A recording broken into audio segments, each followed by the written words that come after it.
حضرت عمر رضی اللہ تعالی عنہ جب بیت المقدس فتح ہو گیا تو وہاں حضرت ابو عبیدہ بن جبل نے ایک خط لکھ کر بھیجا کہ لوگوں کی خواہش ہے کہ عمر ابن خطاب آپ تشریف لائیں، بیت المقدس کی چابی آپ کے ہاتھ میں دی جائے۔ آپ تشریف لائے تو عمر بن رضی اللہ تعالی عنہ مدینے سے چل پڑے اپنا ایک غلام لے کر، لیکن غلام اور خود ہونے کے بعد ہی ایک ہی گھوڑا تھا۔ آپ طے کر لیے کہ غلام کے ساتھ ایک میل میں بیٹھوں گا تو دوسرے میل تو بیٹھے گا، میں چلوں گا۔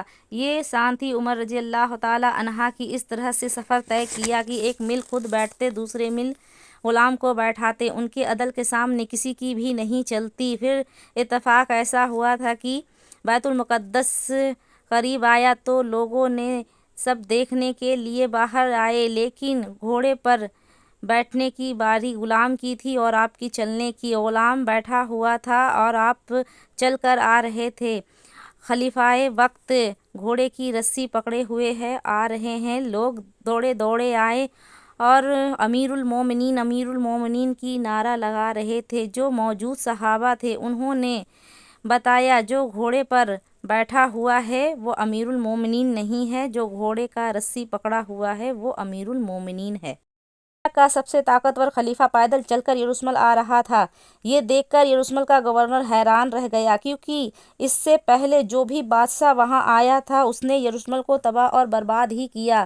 جب وہ وہاں کے گورنر نے حضرت عمر رضی اللہ تعالی عنہ کو دیکھا، انہوں نے بغیر خون بہائے بیت المقدس کی چابی حضرت عمر رضی اللہ تعالی عنہ کے ہاتھ میں تھما دی، لیکن انہوں نے ایک شرط رکھا کہ مسلمان یہودیوں کو یروشلم میں نہیں آنے دے گا۔ حضرت عمر رضی اللہ تعالی عنہ نے اس کی اس شرط کو نہیں مانا اور یہودیوں کو بیت المقدس میں آنے کی اجازت دے دی۔ اس طرح پہلی بار یروشلم کی چابی حضرت ابراہیم علیہ السلام ان کے بیٹے حضرت اسماعیل علیہ السلام کی اولاد کے پاس آیا۔ 350 سال تک یہودی، مسلمان اور عیسائی شانتی کے ساتھ یہاں رہنے لگے۔ ایک دن عیسائیوں نے سارے یورپ سے فوج جمع کر کے یروشلم پر حملہ کر دیا اور مسلمانوں کے قتل عام کیا گیا اور یروشلم کی گلیاں مسلمانوں کے خون سے بھر دی گئی۔ عیسائیوں نے یہاں پر اتنا زیادہ تباہی مچایا کہ مسجد الاقصی کو ایک محل میں تبدیل کر دیا گیا، لیکن 90 سال کے بعد ایک مسلمان حکمران نے پھر سے حملہ کرنے کی سوچی، جس کا نام سلطان صلاح الدین تھا، اور پھر سے مسجد الاقصی کو مسلمان نے فتح کیا۔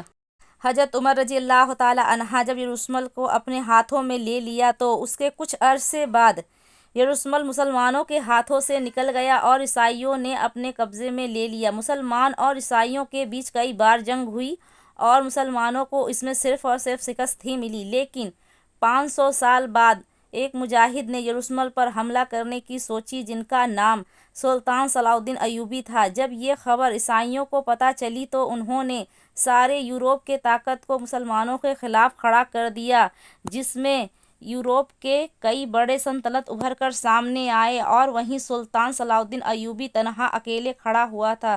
سلطان صلاح الدین ایوبی نے 12,000 سپاہیوں کے ساتھ 2 لاکھ کے لشکر کو ہرایا اور یروشلم کو اپنے قبضے میں لے لیا۔ جس مسجد الاقصی کو عیسائیوں نے چرچ بنا رکھا تھا، اس کو سلطان نے دوبارہ سے مسجد بنوایا اور پہلی نماز ادا کی۔